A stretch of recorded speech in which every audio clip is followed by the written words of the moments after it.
बिस्मिल्लाहिर्रहमानिर्रहीम। फ्रेंड्स, आज हम कर रहे हैं 2020 का अक्टूबर-नवंबर का पेपर। तो सबसे पहले हम फ़ेल माज़ी में चेंज करना सीखते हैं। इन जुमलों को हमने फ़ेल मुस्तक़बिल में चेंज करना है। तो मुस्तक़बिल क्या होता है? मुस्तक़बिल आपको पता ही होगा कि हमने इनको फ्यूचर टेंस में चेंज करना है। और फ्यूचर में जब आपने चेंज करना है, तो इसके कुछ कॉमन से वर्ड हैं, वो याद रख लें। इसमें का और गी 2 वर्ड्स होंगे। जो गा है ये सिंगुलर के लिए होगा, जब एक सिंगुलर के लिए होगा और मेल के लिए होगा। जब एक लड़का हो उसके लिए हम गा यूज़ करेंगे, जैसे अली खेल रहा होगा, इसमें गा आएगा क्योंकि ये लड़का है। अगर लड़की होगी तो उसके लिए गी गाफ छोड़िए ये यूज़ होगा। और जब प्लूरल होगा उसमें गाफ पढ़िए ये यूज़ होगा। और अगर ये मेल के लिए होगा, लड़कियाँ होंगी तो खेलेंगी, खेलेंगे, वो डिपेंड करता है कि सेंटेंस किस तरीके का है। अब हम इनको साथ-साथ यूज़ करते हैं और फिर आपको मैं जहाँ पे जो चेंज करनी होगी वो मैं आपको साथ-साथ सिखा। तो सबसे पहला वर्ड है हमारे पास माज़ी में, ये वाला हमारा जुमला है फर्स्ट। माज़ी में ज़राए अबलाग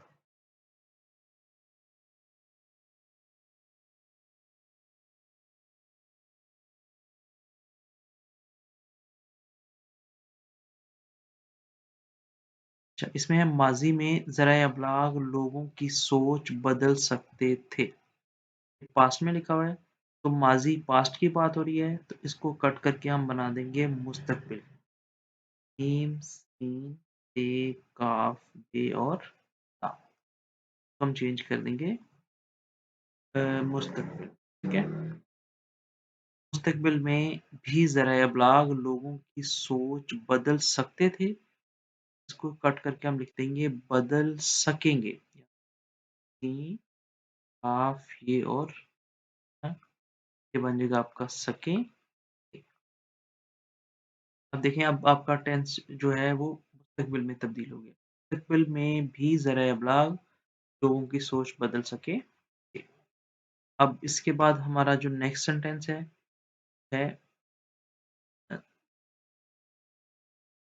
सेकंड 7, इसमें लिखा है तालीम आम हुई है, तो दही इलाके रफ्ता-रफ्ता तरक्की कर रहे हैं।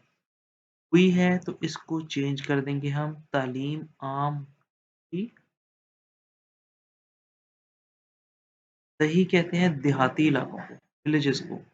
तो दही इलाके रफ्ता-रफ्ता तरक्की कर रहे हैं, तो तरक्की कर रहे किसमें चेंज हो जाएगा? तरक्की करेंगे में चेंज हो। ये देखिए आप, क्योंकि ये प्लूरल है तो गाफ पड़ी गया आज। अब आपका सेंटेंस चेंज होगा तालीम आम होगी तो दही इलाके रफ्ता-रफ्ता तरक्की करेंगे। पहले ही महकमा मौसमियात सैलाब से बरवक़्त खबरदार कर देता था। पहले पहले को आपने चेंज करना है आइंदा में। जो आने वाला होता है उसे हम बोलते हैं आइंदा, और जो गुज़र चुका होता है उसे हम बोलते हैं गुज़श्ता। अलिफ मद्दा ता नून और दाल हिदा। ये वाला वर्ड आपने पहले की जगह यूज़ करना है। आइंदा भी महकमा मौसमियात सैलाब पर बरवक़्त खबरदार कर दिया कर देता था, तो हम लिखेंगे कर दिया करेगा, कर दिया करे। लास्ट है इसका अ, लास्ट वर्ड दिया हुआ है, मैं पहले ही बता चुका हूँ कि मेरा आना मुश्किल है। मैं पहले ही बता चुका हूँ को काट करके लिखेंगे बता दूँगा, दाल वाओ काफ लिखा। बता दूँगा ऐसे भी लिख सकते हैं आप, और दूँगा इकट्ठा भी लिख सकते हो आप। दोनों में से कोई भी वर्ड यूज़ कर लो। मैं पहले ही बता दूँगा कि मेरा आना मुश्किल है को कट करके लिखेंगे मुश्किल होगा। ये आपका पास्ट में चेंज हो गया, सॉरी मुस्तकबिल में। अच्छा, उसके बाद है कुछ अरसा कबल मैं इस पार्क में सैर करने आती रही हूँ। आप इसको चेंज कर दोगे कुछ अरसा बाद, कबल को क्या कर दोगे? बाद। कबल मीन्स में पहले की बात हो रही है और अब हम बाद की बात कर रहे हैं। इसको कबल को कट करके बाद में बना देंगे। कुछ अर्सा बाद मैं इस पार्क में सैर के लिए आती रही हूँ, तो हम लिखेंगे आती रहूँगी, रहूँगी। तो ये आपका मुस्तकबिल में चेंज हो गया है, माज़ी से मुस्तकबिल में चेंज हो गया। अब हम इसके बाद करते हैं मुहावरे, फिर हम करेंगे क्लोज़ पैसेज। उसके बाद फिर आपको नेक्स्ट वीडियोज़ में मैं इंशाल्लाह ऐसे लिखने भी सिखाऊँगा, इस तरीके से आपने मज़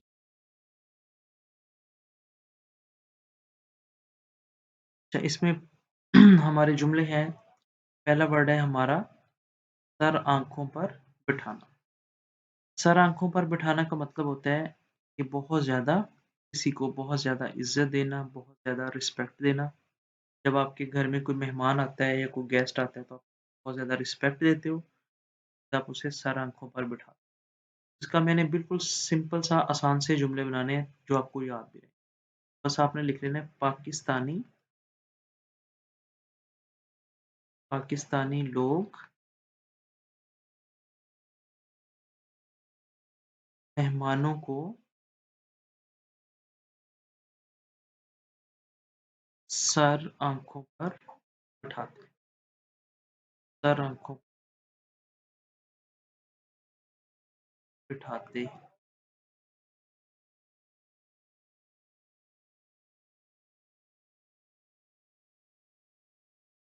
अच्छा उसके बाद नेक्स्ट जुमला है अ, बेपर की उड़ाना, ये वाला। इसका मतलब होता है बेपर की का मतलब होता है कि बेबुनियाद सी, बेसलेस सी बात कर देना। जैसे आप इंग्लिश में होता है ना कोई बेसलेस बात कर देता है जिसका ना कोई सर ना कोई पाँव, अपने से ही छोड़ देना। तो कहते हैं बेपर की उड़ाना। इसके लिए आप जुमला लिखोगे, किसी भी बंदे का नाम लिख देना है। जैसे मैं लिख देता हूँ असद सपोज़, असद असद की बातों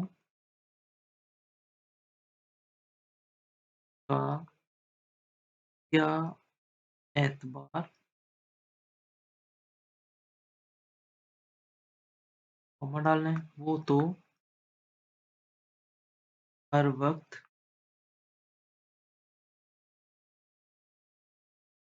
बेबरकी उड़ाता है, मीन्स बेसलेस सी बात करता है। इसके लिए आप पाकिस्तानी जो पॉलिटिशियन है, सियासतदान है, उनके बारे में भी लिख सकते हो। कि जिस तरह वो अक्सर ऐसी बेतुकी सी बातें कर देते हैं, तो आप लिख सकते हो पाकिस्तानी सियासतदान हर वक्त बेपरकी उड़ाते रहते हैं। ठीक है, मीन्स ऐसी बात जो बेसलेस सी हो, या पाकिस्तानी मीडिया न्यूज़ चैनल्स भी जो हैं वो हर वक्त बेपरकी उड़ाते रहते हैं, अपने से जो उनके माइंड में आता है लंबी लंबी कहानियां छोड़ते रहते हैं। तो इसके लिए आप वर्ड यूज कर सकते हो बेपरकी उड़ाना। अब नेक्स्ट है लोहे के चने चबाना। लोहे के चने चबाना, लोहे के चने होते नहीं है, और अगर हम लोहे के चने चबाएंगे तो दांत टूट जाएंगे।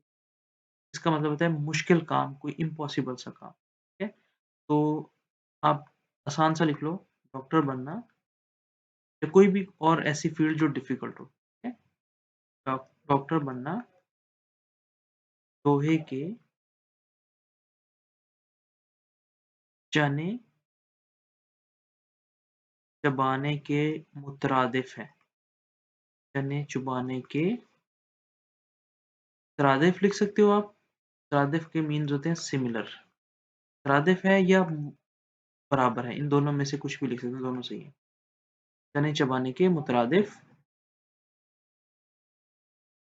अब नेक्स्ट वर्ड है इसके बाद लकीर का फकीर होना। तो लकीर का फकीर ऐसा बंदा होता है जो अपना दिमाग बिल्कुल भी इस्तेमाल नहीं करता। जिसे आप इंग्लिश में कहते हो copy cat. Word to word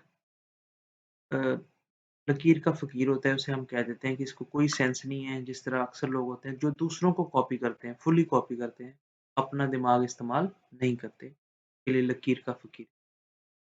जैसे अगर आप किसी की चीटिंग कर रहे हो बच्चे की, तो आप उसके नाम की जगह, अपने नाम की जगह उसका ही नाम कॉपी कर रहे हैं, लकीर। तो इसमें लिख देते हैं अहमद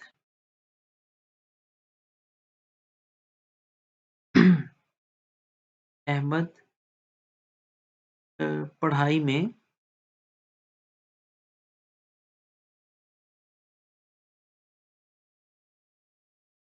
फ़कीर का फ़कीर है।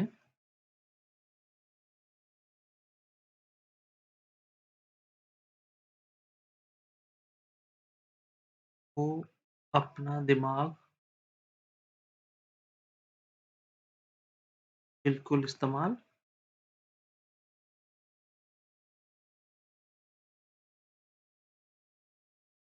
करता। अब लास्ट वर्ड है खार खाना। अब खार खाना का मतलब होता है, ये लिखा हुआ है खार खाना। खार खाना का वर्ड यूज़ होता है कि जिस तरह किसी से आप हसद करते हो, हसद करना होता है जेलस होना। ठीक है? जैसे आपकी कोई सक्सेस देखकर आपका दोस्त जेलस हो सकता है, आपको कंट्री जेलस हो सकती है। इसके भी मुख्तलिफ जुमले बना सकते हो। जैसे पाकिस्तान की तरक्की से दुश्मन जेलस होते हैं, क्योंकि पाकिस्तान तरक्की कर ही नहीं रहा। ठीक है? या आपका कोई दोस्त जो किसी दूसरे की सक्सेस से जिसको जेलसी हो, ठीक है? उसके लिए उसे कहते हैं खार खाता है वो। ठीक है? जैसे अगर हम लिख दें, तो पाकिस्तान के लिए भी आप लिख सकते हो या किसी और के लिए भी लिख सकते हो। जैसे मैं अगर लिख दूँ, पाकिस्तान की तरक्की, या अपना ही लिख देना, किसी और का नहीं लिखना। अहमद की तरक्की देखकर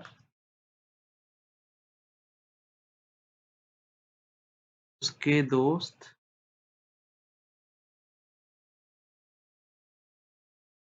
पार खाते हैं। आप अहमद का नाम भी लिख सकते हो, किसी कंट्री का नेम भी लिख सकते हो। जैसे पाकिस्तान की तरक्की देखकर दुश्मन दुश्मन खार खाते हैं, मीन्स जेलस होते हैं बहुत ज़्यादा किसी। अब उसके बाद है हमारा क्लोज़ पैसेज। क्लोज़ पैसेज करते हैं, बहुत आसान है, भी आपको समझ आएगा ये वाला भी अच्छे से। इसको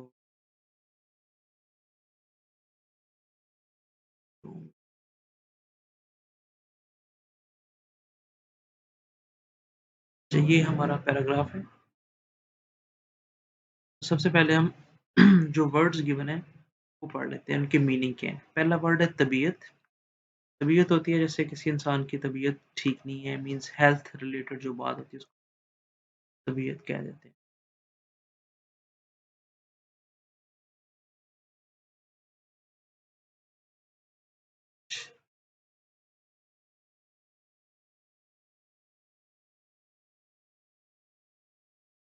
अच्छा, अब दूसरा वर्ड है तकदीर। तकदीर मीन्स फॉर्चून, जैसे हम कह देते हैं अक्सर कि ये चीज़ तकदीर में नहीं थी, किस्मत में नहीं थी। और फिर वर्ड है रवायत। रवायत होती है ट्रेडिशन। जैसे कोई चीज़ जो ट्रेडिशन चली आ रही है, जैसे हमारे यहाँ रवायत है कि हम बड़ों की बात मानते हैं, बड़ों की रिस्पेक्ट करते हैं, ठीक है? इसी तरह बरकरार होता है किसी चीज़ को मेंटेन रखना, ठीक है? जैसे अगर आपके पास कुछ चीज़ें हैं, उनकी अहमियत जो है वो बरकरार रहती है, कुछ की नहीं रहती।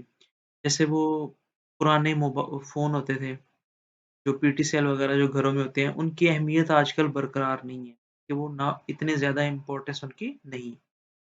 इसको मेंटेन करना कहते हैं, कोई भी इम्पोर्टेंस अपनी मेंटेन रखना। तफ़सील होती है डिटेल। मशवरा तो पता ही है हम किसी से करते हैं, हरकत का भी पता है। फाका कशी का मतलब होता है भूखे रहना बहुत ज़्यादा, जब खाने-पीने को कुछ ना मिले, तो हम उसे कहते हैं ये फाका कशी कर रहा है। वो गुर्बत से भी हो सकता है, डाइटिंग करके भी फाका कशी कर सकते हैं आप। बरकत मीन्स ब्लेसिंग। जैसे हम कहते हैं नेकी में मिल-जुल कर रहने में भी बरकत है। घर में अगर कोई बुज़ुर्ग हो उसकी भी बरकत होती है। सेहत का ऑलरेडी पता है आपको। किनारा कशी करना का मतलब होता है कि आप अपने आप को किसी चीज़ से अलहदा कर लेते हो। जैसे एक पर्सन है, वो कोई काम करता है, सपोज़ टीचर टीचर है, मैं टीचिंग करता हूँ, तो मैं अपनी जॉब छोड़ देता हूँ, उससे कोई और काम शुरू कर लेता हूँ, तो मैंने टीचिंग से किनारा कशी कर ली। कामयाब होना, सक्सेसफुल होना किसी भी चीज़ में, मौजूदगी मीन्स प्रेज़ेंस, आप किसी जगह पे मौजूद। तलकीन करना का मतलब होता है कोई बात कहना।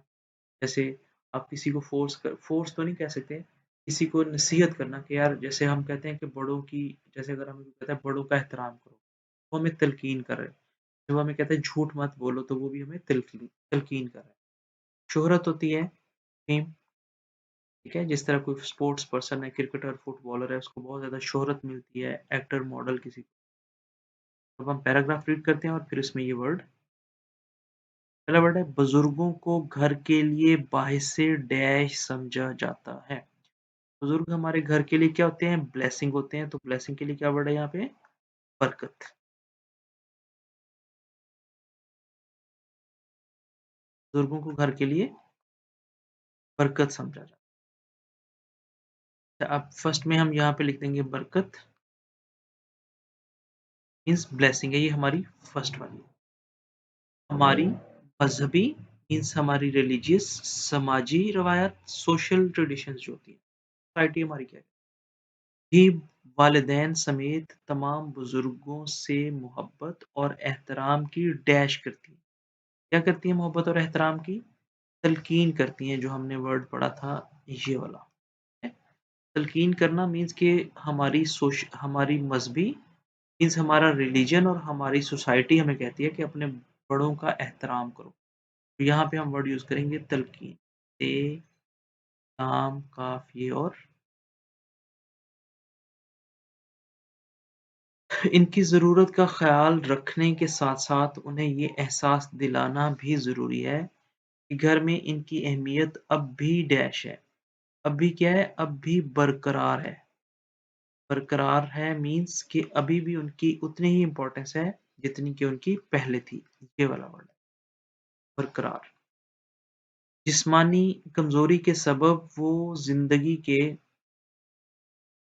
जिस्मानी कमज़ोरी के सबब वो ज़िंदगी के बहुत से मामलात से डैश इख्तियार कर लेते हैं। क्या इख्तियार कर लेते हैं? किनारा कशी। ये वाला वर्ड किनारा कशी मीन्स कि वो बहुत से मामला से या बहुत से मैटर से रिटायर हो जाते हैं, उससे साइड पे हो जाते हैं, छोड़ देते हैं। यहाँ पे लिखते हैं किनारा कशी। ऐसे में वो रोज़मर्रा के कामों में इनसे डैश करना उन्हें तन्हाई के एहसास से बचा सकता है। इसे क्या कर सकते हैं हम? इसे हम मशवरा कर सकते हैं। तो अब हमारा कंप्लीट हो गया।